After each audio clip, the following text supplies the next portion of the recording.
Hey everyone, this is the final stretch of my first semester of medical school during a pandemic. Sorry I haven't uploaded in a while, the main reason being I haven't had a lot of content to film necessarily.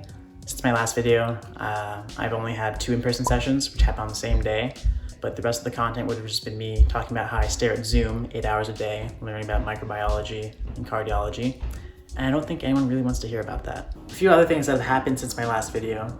COVID cases have spiked again after American Thanksgiving, and this has led to intensive care units reaching the capacity in many states, which is really concerning for healthcare workers. Another thing is that my school has followed through with its plan to switch to a completely virtual format post-Thanksgiving up until January. And on a more personal note, I've started my own individual research on bone density in orthopedics, which is my specialty of interest at the time, though it's likely to change because in your 3rd and 4th year of medical school, you do rotations and you really get exposed to all the fields and you can make a proper informed decision. I want to talk a little bit about how it's become more difficult than usual to get involved in research since COVID's kind of turned everything upside down.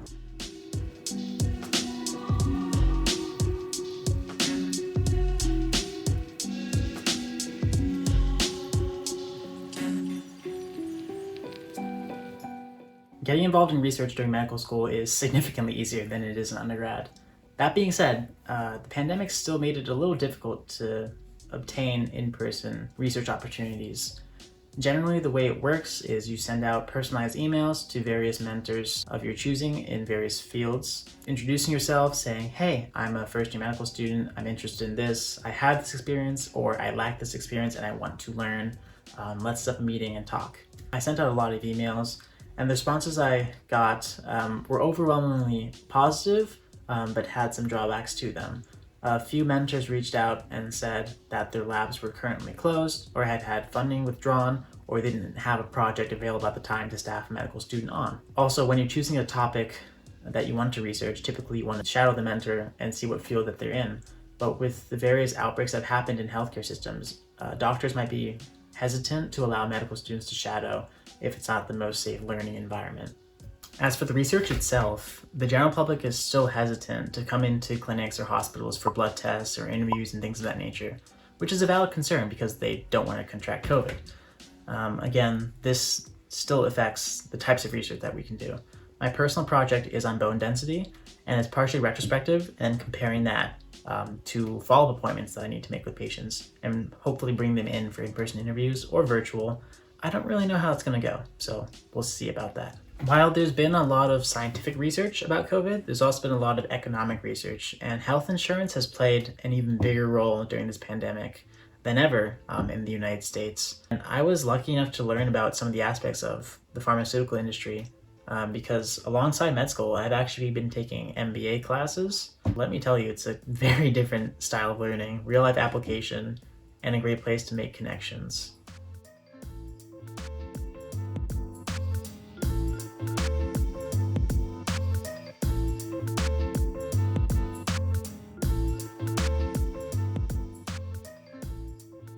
Dual degree programs can be very powerful if they're applied correctly.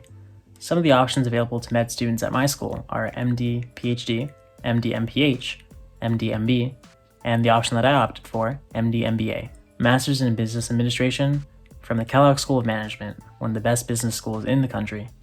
Scheduling was a little difficult, but the MBA class was in the evening for about 3 hours once a week. And ironically, it was a hybrid model, but going in person was an option, while the med school curriculum was majority online. The class I took was on intellectual capital management, and it was an interesting combination of learning about pharmaceutical legal cases and intellectual property battles in the healthcare space. We talked about things such as Lyrica, which is infamous for making Northwestern's endowment a lot of money, Nexium, and how they strategically plans to replace their old drug with a new premium drug as the old drug's patent was expiring, and the other famous case of EpiPen, where they increased the price of EpiPens disproportionately to the amount of research and development invested in them. I think Kellogg was a great source for making connections and learning about the financial systems in place behind the healthcare system. I also learned a lot of legalities of the pharmaceutical industry, and there are a few JD MBAs in the class as well. I also learned about the origination of employer insurance, which actually stems from World War II. All in all, I think it was a great experience, definitely difficult and a very different style of learning, because midterms were all cases and real-life application, a bit of math, which pre-meds and medical students usually don't do, and working with colleagues who were much older than me, and a lot of them at Fortune 500 companies. So it was great to get their insight from people who aren't necessarily medical students, but still invested in the medical field.